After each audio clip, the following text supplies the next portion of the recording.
que você vai fazer. Meus amados irmãos, no livro de Provérbios, no capítulo de número 29, a partir do versículo 24, diz: o que tem parte com o ladrão aborrece a sua própria alma, ouve as maldições e nada denuncia. Quem teme ao homem armado armas ciladas, mas o que confia no Senhor está seguro. Muitos buscam o favor do que governa, mas para o homem a justiça vem do Senhor, e para o justo o iníquo é abominação, e o reto no seu caminho é abominação ao perverso. Meus amados irmãos, aqui nós podemos perceber que Salomão, ele ensinando, como ter uma conduta moral digna de um servo do Criador, um servo de Deus, a qual vive com justiça, vive com piedade, que tem amor dentro do seu coração. O que faz parte com o ladrão aborrece a sua própria alma, ouve as maldições e nada denuncia. Ou seja, ser cúmplice do que é errado. Ser cúmplice do que é errado, irmãos, diante de Deus, é como se você vivesse em injustiça, compartilhando com o crime. E nós não podemos compartilhar, sermos cúmplice de coisas erradas, cúmplice de alguém só porque é um familiar, ser cúmplice de alguém só porque é um amigo.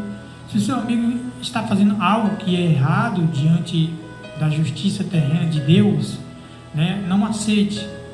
Pode ser o seu melhor amigo, não aceite. Temos que sermos justos. Lá em Jeremias, no capítulo 5, quando Deus ele fala com o profeta Jeremias, ele diz para Jeremias percorrer a cidade de Jerusalém para ver se existe alguém que pratique a justiça. Ele diz: dai voltas às ruas de Jerusalém. Vede agora, procurai saber, buscai pelas suas praças, a ver se achais alguém, se há um homem que pratique a justiça ou busque a verdade, e eu lhe perdoarei. Então, veja o grande amor do nosso Deus quando Ele visa aquele que está praticando a justiça, que procura viver a verdade, que procura viver a sua vida em conformidade com aquilo que possui. Vamos se referir ao bem material, ao dinheiro, que não quer usufruir acima daquilo que ganha.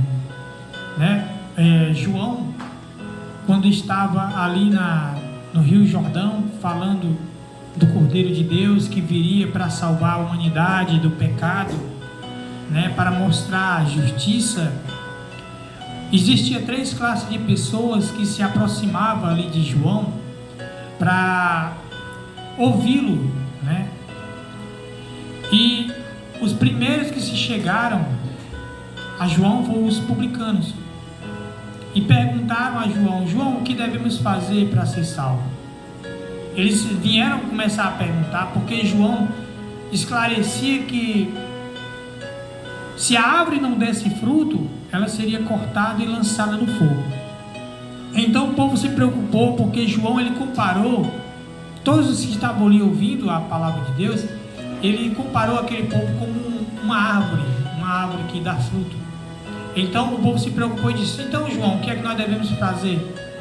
Então João disse para os publicanos, que eles não cobrassem além do que era estipulado. Ou seja, se eles cobravam impostos, eles tinham que cobrar impostos justos e não além daquilo que era justo. Se era 2%, tinha que ser 2% e pronto. Ele não poderia alterar. E naquele tempo, o povo judeu ali, eles aborreciam os que cobravam impostos, os publicanos, porque eles cobravam além do limite. E aí João disse: olha, tu quer ter quer ter vida digna, ser salvo, cobra só o que é estipulado. não cobrais além do que é estipulado. E também estava reunida ali a multidão que perguntou para João, que se preocupou também o que é que deveria fazer. E a multidão, João ele respondeu: olha, se vós tem 2 túnicas, dê uma. Se teu amigo está com fome, dá de comer. Se alguém está com sede, dá de beber. E os soldados também que estavam ali assistindo, as autoridades, assistindo aquela pregação de João, também se aproximou de João e perguntou o que deveríamos fazer. E João falou: olha, conformai-vos com o vosso soldo, ou seja, com o vosso salário. E não denunciais o que é justo, e nem oprimir os pobres. Porque naquele tempo havia muito suborno, né? Havia muitas denúncias fraudulentas.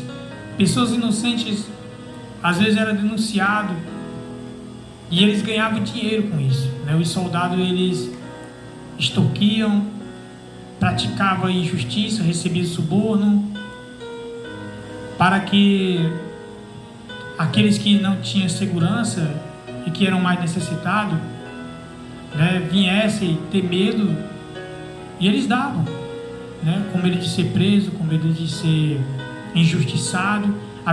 Naquele tempo havia muitas denúncias falsas.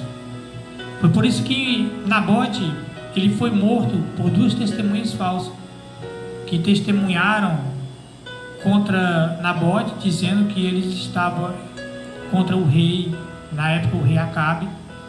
E quem armou toda essa cilada foi Jezabel, a mulher do rei Acabe, né? Porque Acabe queria tomar a terra de Nabote, porque ele achou bonito a terra de Nabote e a sua vinha, né? Então Jezabel disse assim: não, deixa que eu vou cuidar desse negócio. Então ela armou 2 testemunhas falsas contra Nabote, a qual foi morto apedrejado, né? E foi tomada a sua terra. Então nós vemos aí grandes injustiças, né? E no meio dessas injustiças tem muitos cúmplices, né? Tem muitos cúmplices.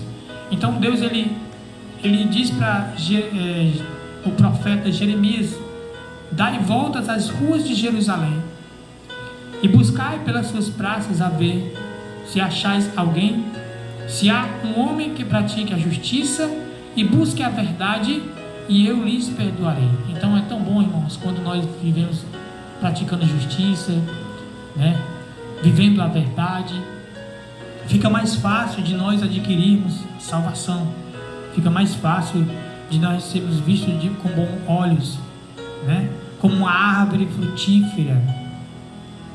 Louvado seja o nome do Senhor.